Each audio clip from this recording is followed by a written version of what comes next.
It was the video that changed everything. In January 2018, a clip surfaced on the internet that stunned the automotive world. It was elegant, almost hypnotic. A sleek, futuristic semi-truck, painted in white and blue, cruising silently down a long, lonely stretch of desert highway. It looked fast. It looked efficient. It looked like the future we had all been promised but had never seen. The video was titled simply, "In Motion." For investors watching in skyscrapers in New York and tech hubs in San Francisco, this wasn't just a truck, it was the end of the diesel era. It was the answer to climate change. It was the next Tesla. And the man behind the wheel, figuratively speaking, was Trevor Milton, a college dropout turned billionaire who had emerged from nowhere with a promise to save the planet, one hydrogen molecule at a time. On the back of this promise, and largely on the back of that specific video, Nikola Corporation's value skyrocketed. At its peak, this company, which had generated almost zero revenue and had never mass-produced a single vehicle, was worth more than the Ford Motor Company. It achieved a staggering valuation of $34 billion. Trevor Milton was on top of the world. He was buying $30 million ranches in Utah. He was flying around the world in private jets. He was challenging Elon Musk to fistfights on Twitter, positioning himself as the new king of green energy. There was just one small problem, a problem that would eventually wipe out billions of dollars, land Trevor in federal prison, and turn this entire story into one of the greatest farces in corporate history. You see, that truck in the video, the one cruising effortlessly down the highway? It wasn't driving, it was falling. To understand the magnitude of this lie, you have to understand the architect behind it. Trevor Milton wasn't an engineer, he wasn't a scientist, he was a salesman. And like all great salesmen throughout history, he understood a fundamental truth about human nature. People don't buy products, they buy stories. In 2016, the world was desperate for a new story. The narrative of zero emissions was taking hold, and while companies like Tesla were busy electrifying passenger cars, the massive, dirty world of diesel trucking remained largely untouched. It was a trillion-dollar industry waiting to be disrupted, and Trevor Milton walked onto the stage ready to disrupt it. He founded Nikola Motor Company in Salt Lake City with a pitch that sounded too good to be true because, frankly, it was. His argument was simple. Battery electric trucks were too heavy. They took too long to charge, and the batteries themselves degraded too quickly for long-haul transport. But hydrogen? That was the holy grail. You could fill up a tank in 15 minutes, drive for 1,000 miles, and the only thing coming out of the exhaust pipe would be pure, drinkable water. It was a beautiful vision. And in December 2016, at a massive unveiling event that rivaled the spectacle of an Apple product launch, Trevor claimed he had already built it. The lights flashed, the dramatic music swelled, and a curtain dropped to reveal the Nikola One. It looked like a spaceship on wheels. It was sleek, aerodynamic, and imposing. Trevor walked onto the stage, basking in the applause, and pointed directly at the machine. "This truck fully functions and works," he told the crowd of reporters and hungry investors. "It's really incredible." He didn't stop there. He pointed to the dashboard screens inside the cab. He touched the controls. He even joked that his team had to chain the truck to the floor of the stage because the torque was so powerful that it might accidentally drive off and crush the audience. The crowd ate it up. The media ran with the headlines. Nikola unveils the future of trucking. But beneath the shiny white shell of the Nikola One, there was a dark secret. The truck was a shell. It was a movie prop. Employees would later testify in federal court that the vehicle was missing key components. It had no fuel cell. It had no hydrogen tanks. It had no motor. To make the dashboard screens light up and convince the world that the computer systems were operational, engineers had run an extension cord from a standard wall socket under the stage, snaking it up through the tires and into the cab. The holy grail of hydrogen technology was literally plugged into the wall like a toaster. Trevor Milton knew that a parked truck wouldn't sell stock forever. The hype from the 2016 event began to fade, and the skepticism began to creep in. By 2018, the whispers were getting louder. Industry experts were asking, "Where is the truck, Trevor? Why haven't we seen it drive? Why is it always stationary?" Trevor needed a miracle, or more accurately, he needed the illusion of one. He needed the world to see his creation in motion, but he couldn't make the truck drive. The engineering wasn't there yet. The hydrogen fuel cell technology was years behind schedule. So Trevor hatched a plan that was as audacious as it was ridiculous. If he couldn't use an engine to move the truck, he would use a force of nature that was free, abundant, and completely renewable: gravity. He directed his team to tow the non-functional Nikola 1 prototype to a remote location in the Utah desert known as the Mormon Trail. It was a long, straight stretch of road with a deceptive geography. To the naked eye, it looked flat. But in reality, it was a long, gradual slope with a 3% grade. It was steep enough to get heavy objects moving, but subtle enough that a camera lens, positioned correctly, might miss the incline entirely. The team towed the massive vehicle to the top of the hill. They positioned the cameras at low angles to flatten the horizon line. And then they released the brakes. Physics took over. The massive vehicle began to roll. Slowly at first, the tires crunching over the asphalt, and then picking up speed. 10 miles per hour, 20, 30. By the time the truck hit the bottom section of the hill, it was cruising at highway speeds.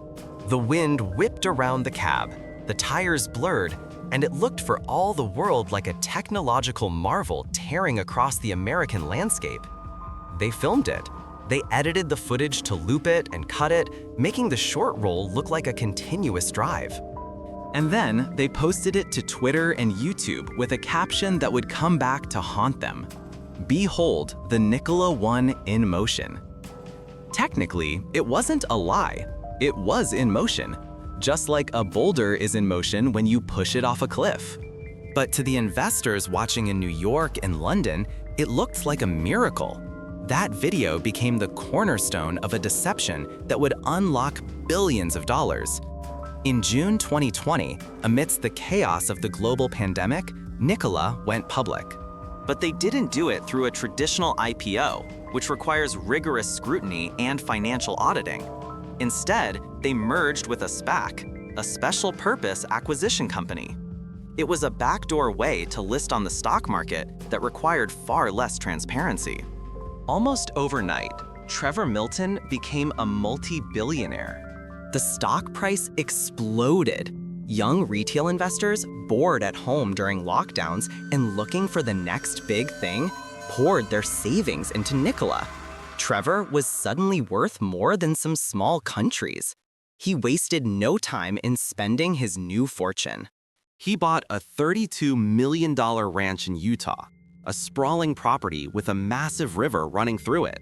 He bought a private jet to shuttle him between meetings. He began construction on a mega mansion. And crucially, he didn't stop talking. He went on CNBC, he went on podcasts. He flooded social media with bold claims. He announced a new pickup truck called the Badger, designed to kill the Ford F-150. He claimed Nikola was producing its own hydrogen for $4 a kilogram, undercutting the entire energy market and solving the infrastructure problem overnight. It was all a fantasy. The Badger truck? It turned out to be a Ford F-150 that Nikola had purchased, stripped down, and fitted with a new body kit. They were literally using a competitor's truck to fake their own prototype. The cheap hydrogen? Nikola had never produced a single gram of hydrogen. They were buying it from suppliers for $16 a kilogram and simply lying about the economics. They didn't even have a permit to produce hydrogen. But the stock kept climbing. The deception was so complete, so confident, that even the biggest players in the industry were fooled. General Motors, one of the oldest and most respected car companies in the world, announced a $2 billion partnership with Nikola. They agreed to manufacture the Badger truck. This was the stamp of legitimacy Trevor needed. The deal sent the stock soaring again. Trevor had won. He had faked it until he made it. Until a small, obscure financial research firm in New York decided to take a closer look at that video. Hindenburg Research is what is known as a short seller. They make money by finding companies that are lying, betting against them on the stock market, and then exposing the truth to the world. On September 10th, 2020, just days after the massive General Motors deal was announced, Hindenburg dropped a nuclear bomb on Wall Street. They released a comprehensive report titled Nikola: How to Parlay an Ocean of Lies into a Partnership with the Largest Auto OEM in America. The report was brutal. It was meticulous. It didn't just accuse Trevor of lying, it brought the receipts. It detailed the fake demo, it exposed the plugged-in dashboard. It revealed that the proprietary technology Trevor bragged about was actually bought off the shelf from other companies. It included text messages from engineers, photographs of the fake parts, and maps of the hill in Utah. Trevor's response was frantic. He didn't show the data, he didn't show the technology to prove them wrong. Instead, he went to Instagram. He posted videos of himself looking sweaty, angry, and defensive. He called the report a hit job by people who hated success. He promised to debunk every single point. But then, Nikola issued a press release that inadvertently became the punchline of the century.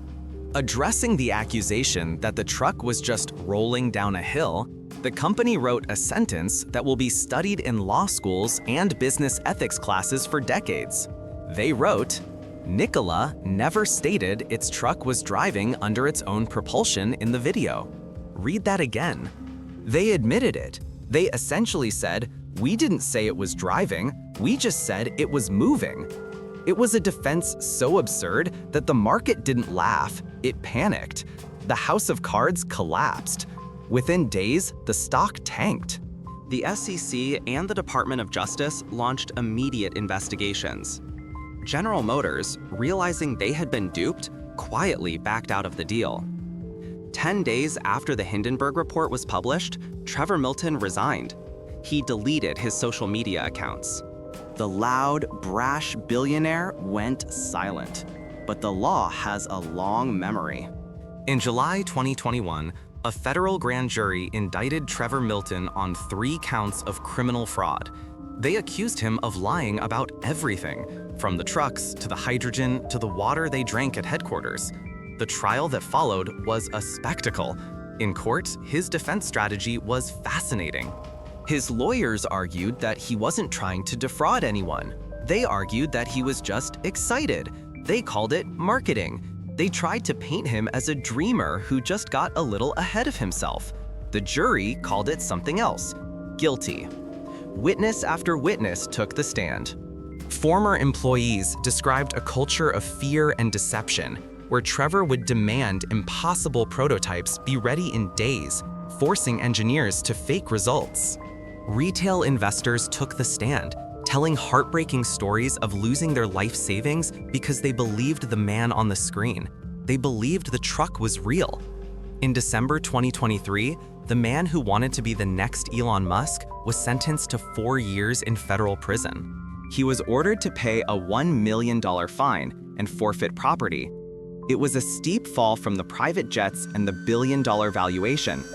Nikola Corporation still exists today. Under new management, they are trying to pick up the pieces. They are trying to build real trucks now, trying to escape the massive shadow of their founder. But the scars remain. Billions of dollars of regular people's savings, retail investors who believed the dream, evaporated into thin air. Trevor Milton's story is more than just a business failure. It is a warning. It's a warning about the cult of the visionary founder. We live in an era where we want to believe in magic. We want to believe that a genius can walk onto a stage in a t-shirt and jeans and solve climate change with a single invention. We reward hype, we reward confidence. We reward the storytellers. Trevor Milton understood that. He knew that if you tell a lie big enough and keep repeating it, people will eventually believe it. He rolled a truck down a hill and told the world it could fly. And for a brief, expensive moment, we believed him. This was just one story from the archives of corporate greed, but there are so many more empires built on lies waiting to be exposed. Sometimes, the most dangerous vehicle isn't the one that crashes, it's the one that was never real in the first place. The line between a visionary and a fraud is often just a matter of gravity. One defies it, the other depends on it. Trevor Milton tried to depend on it, and in the end, it brought him crashing down to earth. If you want to see who we investigate next, from the dark secrets of Subway to the collapse of the Titan submersible, make sure you are following the Narrative House. We don't just report the news, we uncover the story. But the scars remain. Billions of dollars of regular people's savings, retail investors who believed the dream, evaporated into thin air. Trevor Milton's story is more than just a business failure. It is a warning. It's a warning about the cult of the visionary founder. We live in an era where we want to believe in magic. We want to believe that a genius can walk onto a stage in a t-shirt and jeans and solve climate change with a single invention. We reward hype. We reward confidence. We reward the storytellers. Trevor Milton understood that. He knew that if you tell a lie big enough and keep repeating it, people will eventually believe it. He rolled a truck down a hill and told the world it could fly. And for a brief, expensive moment, we believed him. This was just one story from the archives of corporate greed, but there are so many more empires built on lies waiting to be exposed. Sometimes, the most dangerous vehicle isn't the one that crashes, it's the one that was never real in the first place. The line between a visionary and a fraud is often just a matter of gravity. One defies it, the other depends on it. Trevor Milton tried to depend on it, and in the end, it brought him crashing down to earth. If you want to see who we investigate next, from the dark secrets of Subway to the collapse of the Titan submersible, make sure you are following the Narrative House. We don't just report the news, we uncover the story.